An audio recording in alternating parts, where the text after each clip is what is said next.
Pozdrav i dobrodošli. U današnjoj epizodi bavimo se najčešćim sabotirajućim mislima zbog kojih poduzetnici ili ne postižu željene rezultate ili ih postižu znatno kasnije nego što bi, zahvaljujući svojim znanjima i kapacitetima, mogli, samo zato što ih određena uvjerenja koče. Ta uvjerenja i sabotirajuće misli sam, slušajući preko 300 svojih klijentica u programu Poduzetnija do sada, podijelila u 3 najčešće kategorije. Jedno su osobine, drugo su resursi i treće su predispozicije i okolnosti. Sad, na što se svaka od ovih kategorija odnosi? Osobine su sve ono što mislimo da bismo trebali biti ili imati kao osobe da bismo uspjeli u poduzetništvu. Ovo je jako zanimljivo za objasniti, dakle, zašto se uopće događa to da mi određene osobine povezujemo sa uspjehom ili neuspjehom. Naime, naš mozak funkcionira tako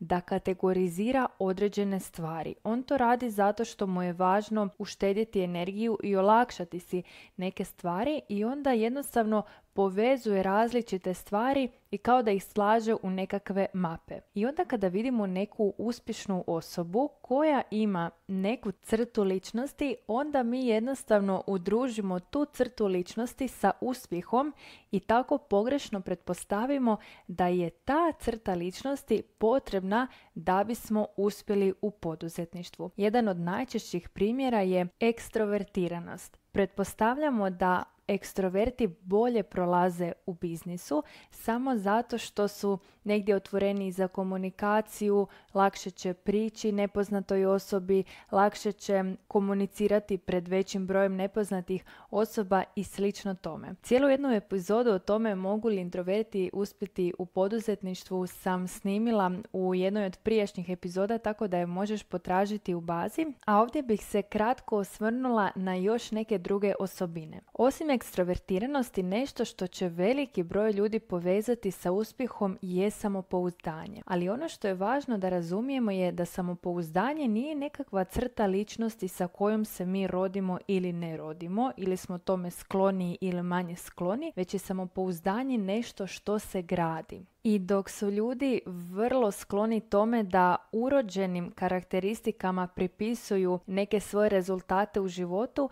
samopouzdanje je jedna od onih kategorija koje apsolutno ovise o osobnoj odgovornosti, odnosno o tome što i kako biramo živjeti danas. Koju god svoju osobinu smatraš odgovornom što ne postižeš u poslu sve ono što bi željela, uvjeravam te da nije pogrešna ta osobina, jer sa istom tom osobinom velik broj ljudi postiže sve svoje velike i nerealne ciljeve, već je tvoja misao da ne bi trebala biti takva ta koja te koči. Bilo da si šutljiva, sramežljiva, anksiozna, depresivna, nesigurna, neorganizirana, bilo što, znači kako god da sebe doživljavaš, nije problem to kakva jesi, nego to što ne prihvaćaš sebe i što smatraš da bi trebala biti netko drugi i nekakva drugačija. Više o cijeni neprihvaćanja sebe možeš poslušati u jednoj od mojih prethodnih epizoda koja se zove Jesi li preosoba. Evo jednog od meni vrlo bliskih primjera koji će ti najbolje možda dočarati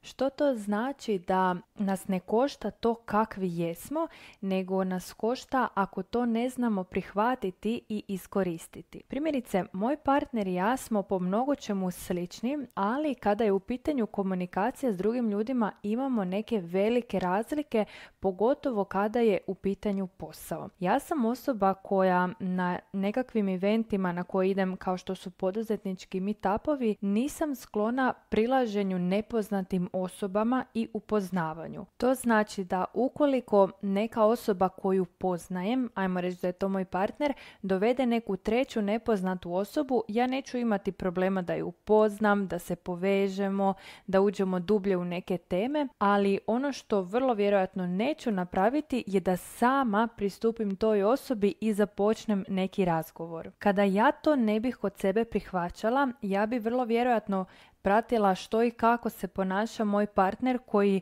bez problema priđe nepoznatoj osobi, započne razgovor, poveže se vrlo brzo i pokušavala bih imitirati njega, zbog čega bih se vjerojatno osjećala nekompetentnom, zbog čega bi onda taj moj unutarnji osjećaj se vidio i na vani, pa bi onda vjerojatno i razgovori bili nekako neugodni i distancirani, a meni bi onda posljedično tome samopouzdanje samo bilo niže i osjećala bih se loše. Umjesto toga ja apsolutno prihvaćam to da nismo svi isti i da eto ja nemam nekakve navike ili afinitete kao što ima moj partner ili netko drugi i zahvaljujući tome ja na svakom tom eventu na kojeg odem na neki način upoznam jednu osobu sa kojom se dublje upletem u razgovor. To na kraju rezultira time da možda poznajem manji broj ljudi, ali sa velikim brojem tih ljudi koje na taj način upoznam i kasnije ostanem u kontaktu, a s nekima od njih sam razvila i prijateljstva. Kao što sam rekla, moj partner vrlo brzo i jednostavno sklapa nova poznanstva, upoznaje nove ljude, nevjerojatnom brzinom dođe do zajedničkih tema i stoga je razvio također mnoga prijateljstva, ali i mnoge poslove. Sad tu dolazimo do jedne ključne stvari. Kada bih ja pokušavala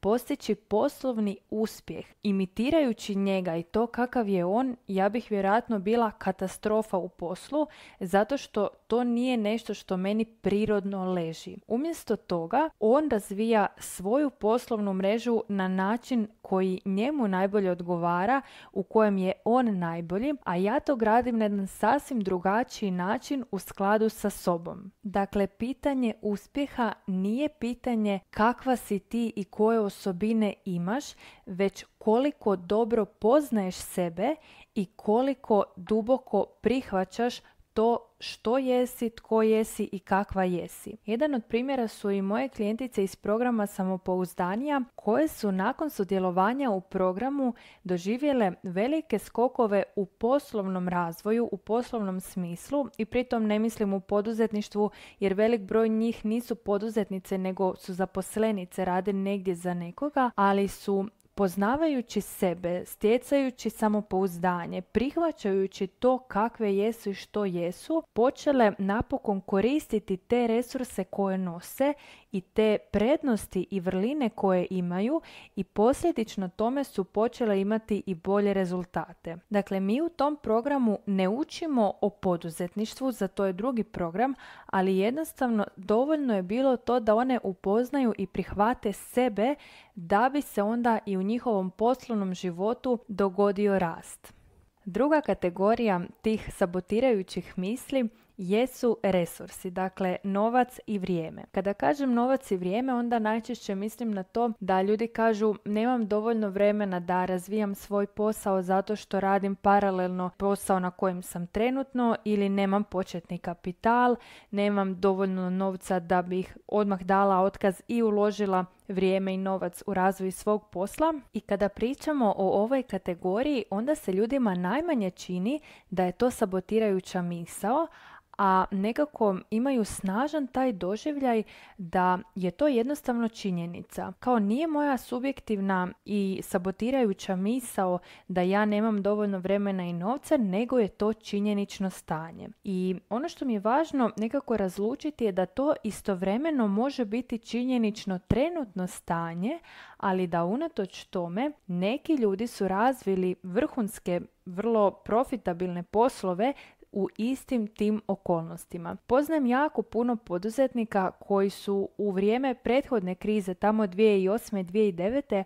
pokretali svoje poslove, iako okolnosti nisu bile niti malo zavidne. Nekoliko njih je taman čekalo prinovu, odnosno prvo dijete, kupovali su stanove na kredit, razvijali su poslove, dali su otkaze, dakle na sve to je još bila kriza, što znači da okolnosti kao takve nisu bile idealne, ali unatoč tome oni danas imaju jako razvijene poslove. I tu ponovno dolazimo do zaključka da nije pitanje imaš li ili nemaš resurse, nego koliko snažno želiš to što pričaš da želiš. Nedavno sam čula jedan savršeni primjer koji kaže 99% željeti nešto nije dovoljno. Moramo željeti 100%, jednako kao što voda tek na 100 stupnjeva Celzijevih prelazi u plinovito stanje. 99 stupnjeva je jako puno, je skoro 100, znači gotovo da prelazi u paru, ali je još uvijek u tekućem stanju. Tu bih dala primjer svoje klijentice Ivane Štedul koja ima 4 male djece, 5 zaposlenika, jako veliki broj klijenata i unatoč tome svemu je uspjela pored tog svog poduzetničkog posla također pokrenuti i franšizu. Drugi primjer je klijentica Andrea Paps-Lopac koja ima 2 male djece, koja radi 8 sati dnevno svaki dan i unatoč tome uspješno vodi svoj program Minimum rituala za maksimum ljepote. Spominjem upravo nju zato što na njenim videima često možemo vidjeti dječicu kako oko nje skaču ili rade vježbice s njom i to je zapravo pravi primjer toga da kada imamo jasnu namjeru i kada imamo veliki cilj ispred sebe, apsolutno niti jedna okolnost nam ne može stajati na mjestu. I treća su kategorija predispozicije i okolnosti. Predispozicije i okolnosti uglavnom se odnose na naše obrazovanje, dakle imamo li fakultet ili nemamo, na mjesto u kojem smo odrasli, dakle je li to bilo selo ili grad, kakvo je bilo okruženje, je li bilo puno uspješnih biznismena ili su uglavnom se ljudi bavili nekim slabije plaćenim poslovima i tu opet vidimo kako možemo ići u 2 smjera. Jedni će ljudi reći, ok, bez obzira na to u kakvim okruženjima sam odrastala i u kakvim uvjerenjima sam odgojena, ja danas imam izbor i mogućnost da biram za sebe drugačije i to ne mora nužno značiti da se odmah pakiramo, uzimamo kofere i selimo iz mjesta u kojem trenutno živimo, već je dovoljno od nečega krenuti, napraviti jedan korak prema promjeni. Meni je predivan primjer koliko klijentica iz mog mentorskog programa Poduzetnija koje se upoznaju i povežu u online svijetu, kasnije razviju i offline druženja i dosta njih zapravo postanu jedna drugoj međusobna podrška, nekako se spontano povežu u 2 ili 3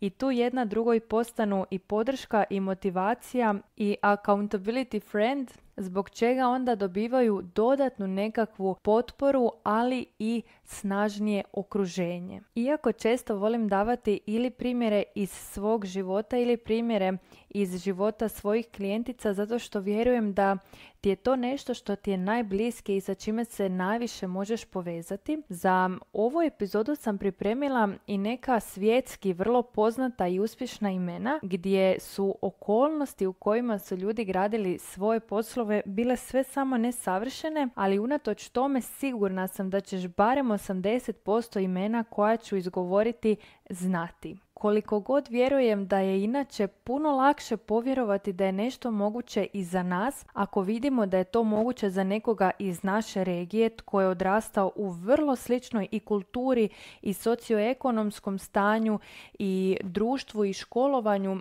s kojim se zaista možemo poistovjetiti, važno mi je baš bilo naći tako neka svjetski poznata imena za ove sabotirajuće misli, baš zato da tvoje nesvjesno dobije tu snažnu poruku: ako je ova osoba sa tim i tim okolnostima i predispozicijama uspjela doseći takav nivo uspjeha da cijeli svijet zna za nju, onda i ja mogu doseći barem taj nivo uspjeha da ostvarim rezultate koje želim. Prvo ime je Karl Lagerfeld, koji stoji iza istoimenog brenda i koji je bio jedan od najpoznatijih i najuspješnijih svjetskih dizajnera. Zašto sam izabrala baš njegovo ime?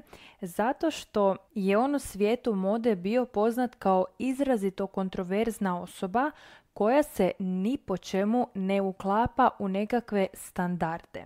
Ono što vjerujem je da on nije postigao uspjeh unatoč tome što je bio kontroverzan, introvertan i tome slično, već upravo zahvaljujući tome što je bio takav i što je prihvatio to što je drugačiji i na neki način poseban. Isti je primjer i Cristobal Balenciaga. Ako si čuo ili čula za brand Balenciagu, onda sigurno znaš da oni imaju često nekakve odjevne predmete za koje bi možda rekla ajme ovo nikad ne bih nosila, ali Balenciaga je brand koji u današnjem svijetu mode postavlja standarde.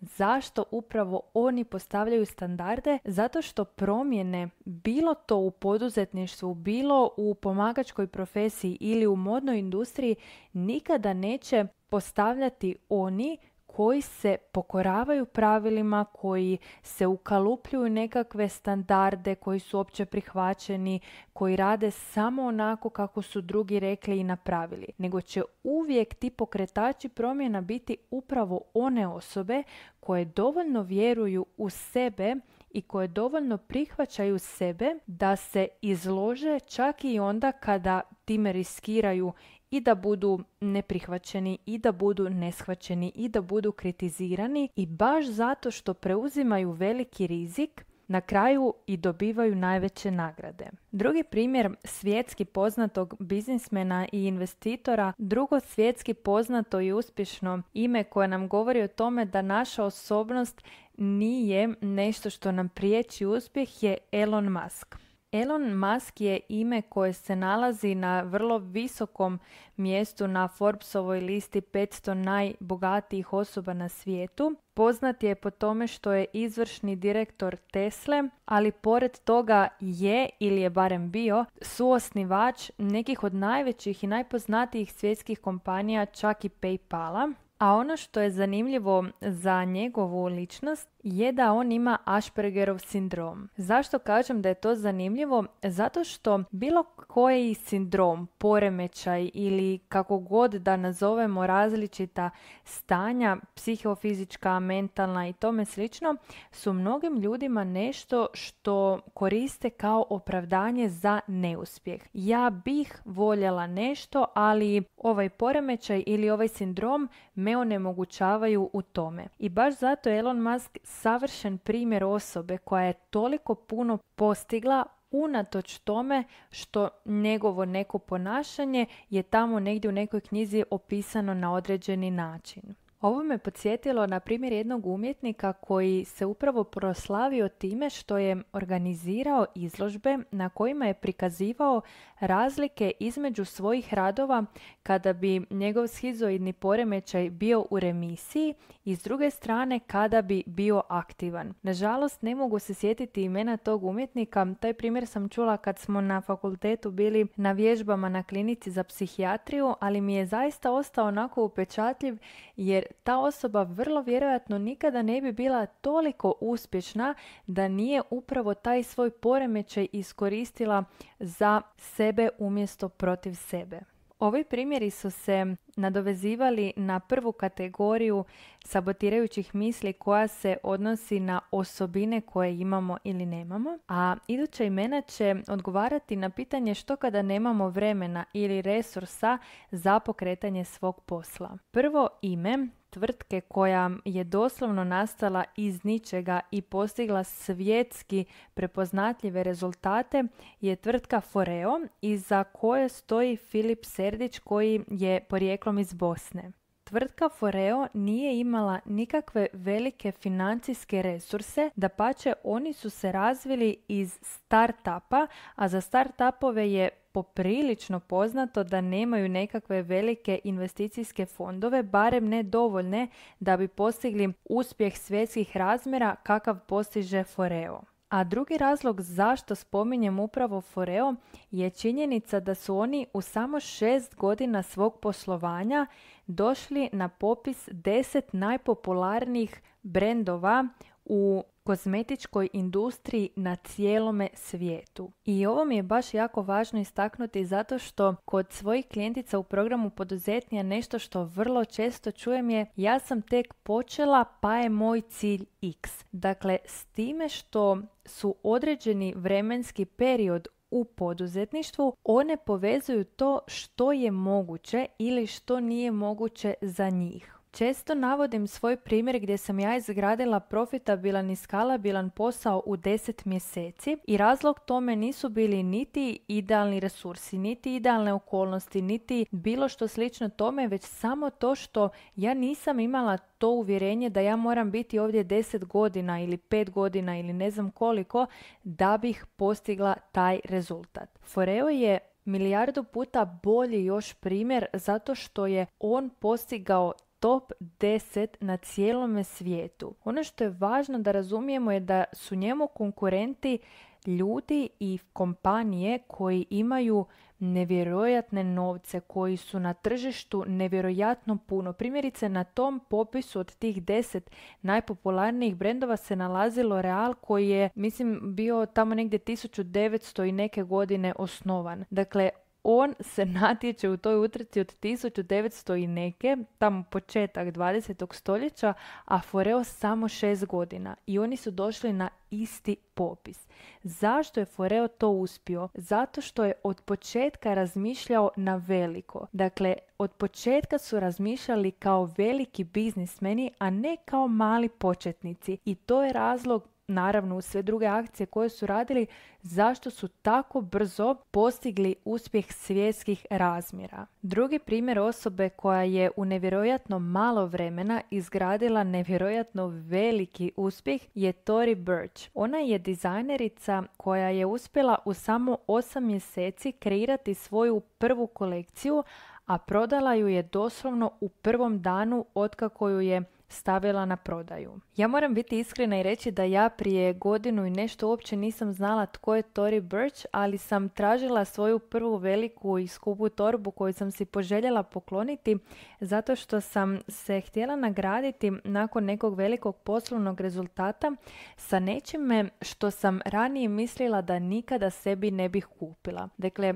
ja tu torbu nisam platila zato da bih nosila skupu torbu, nego zato da bih si potvrdila da sve nešto što sam ranije smatrala da je za mene nemoguće i nedostižno je ipak i moguće i dostižno ako to dovoljno želim i ako za to dovoljno radim pravih akcija. I dan danas, znači više od godinu dana nakon što sam kupila tu torbu, baš onako jako sa ponosom i ljubavi nosim zato što mi je doslovno kao moj mini trofej koji mi svjedoči o pobjedi nad mojim limitirajućim vjerovanjima. Jer sam i ja, moram biti iskrena i reći, nekada mislila da nema smisla kupovati skupe stvari kada postoje jeftine. Nisam uopće vidjela razliku ni u čemu i rekla bih da sam negdje duboko u sebi zatomila želje za različitim stvarima i zabranila sebi željeti različite skupe stvari samo zato što sam strahovala da si ih nikada neću moći priuštiti. A onda ako mislim da si to ne mogu priuštiti, bolje da ja za svaki slučaj to niti ne želim, jer ako ne želim, onda ne mogu biti tužna što si to ne mogu priuštiti. Uglavnom, ja sam hodala po njujorškim trgovinama, naišla na tu torbu, jako mi se svidjela i kupila sam je i onda sam poželjela saznati malo više o imenu koji stoji iza tog brenda i tako sam saznala za Tory Burch koja je svoj brend pokrenula tek 2004. godine, a sada se nalazi na listi najplaćenijih dizajnera svijeta do te mjere da njena procijenjena vrijednost je ispred vodećih ljudi Prade, Chanela i Versacea. E sad, za Pradu, Versace i Chanel vjerujem da su čuli apsolutno svi ljudi u modernom društvu. Za Tory Burch čisto sumnjam, ali upravo zato nam ona služi kao genijalan primjer toga da kada si počela raditi nešto, koje godine si krenula s nečime, ne govori ništa o tome što je za tebe moguće i kakvi su rezultati za tebe dostižni. Išla sam baš googlati jer me to jako zanimalo. Dakle, Prada je nastala 1913. Chanel 1910. a Tory Burch 2004. Dakle, da je ona gledala, ma joj, ove tvrtke su toliko već poznate, toliko dugovječne, toliko već svi znaju za njih, nema šanse da ja to dosegnem, ona sigurno to ne bi dosegnula. A ona ne samo da je dosegla njihov uspjeh, nego ih je i pretekla. I tu se moram nadovezati na jedan primjer svoje klijentice Milice Marković, koja je preko 10 godina u području psihoterapije, koja ima iza sebe jako puno i znanja i edukacija i iskustva u radu, ali koja je u program Poduzetnija došla sa 5-godišnjim ciljem i planom što i kako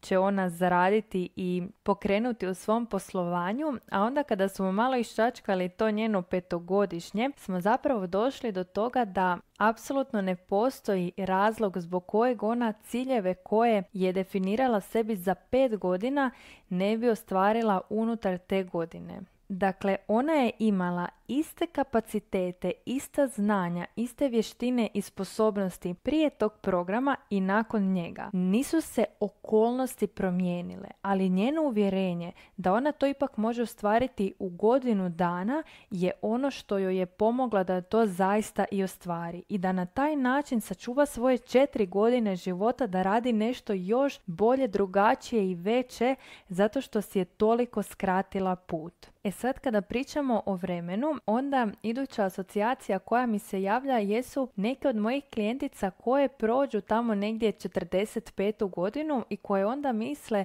da je za njih prekasno da uspiju u poduzetništvu. Tu često čujem izraze poput to je za vas mlade, nemam ja toliko mogućnosti kao što imate vi, ovo je vaše doba, vi bolje razumijete tu tehnologiju i ostalo. I tu mi je najbolji mogući primjer kojeg sam se mogla sjetiti da je upravo suprotno Richard Branson i Warren Buffett. Njih dvojica su osobe koje su također na Forbesovoj listi najimućnijih osoba na svijetu, a i jedan i drugi su svoje najveće bogatstvo stekli tek nakon 50. godine. A što se tiče mjesta u kojem smo odrastali i školovanja, odnosno razine educiranosti, tu je prvo i najveće ime Steve Jobs o kojem sam snimila cijelu jednu podcast epizodu. Nadam se da su ti ovi svjetski poznati primjeri pomogli da malo rasklimaš svoja čvrsta uvjerenja o tome što ti je potrebno za postizanje tvojih velikih ciljeva u poduzetništvu. Ako si spremna za malo dublje kopanje po svojim uvjerenjima i suočavanje sa onime što se nalazi ispod njih, zato što važno mi je reći da često to što ti misliš da ti stoji na putu je zapravo samo štit koji te čuva od nekih drugih dubljih strahova i misli. Onda te pozivam da se pridružiš mentorskom programu Poduzetnija u kojem ti pomažem da prvo osvijestiš, a onda i promijeniš misli i uvjerenja koje te vode kroz tvoj poduzetnički put. Više o programu možeš saznati na stranici www.saraperanic.com, a ukoliko se želiš dodatno upoznati sa mojim radom, onda je najbolji način da poslušaš prethodne podcast epizode i da se pridružiš newsletteru kojeg ćeš pronaći na malo prije spomenutoj stranici. Za kraj te pozivam da u komentaru navedeš ime osobe koja je postigla veliki uspjeh unatoč nekoj okolnosti koja naravno nije savršena i da kažeš zašto te baš ta osoba inspirira. Vjerujem da dijeljenjem takvih primjera možemo jedni druge potaknuti na rasklimavanje uvjerenja o tome što nam je potrebno da bismo ostvarivali svoje velike ciljeve.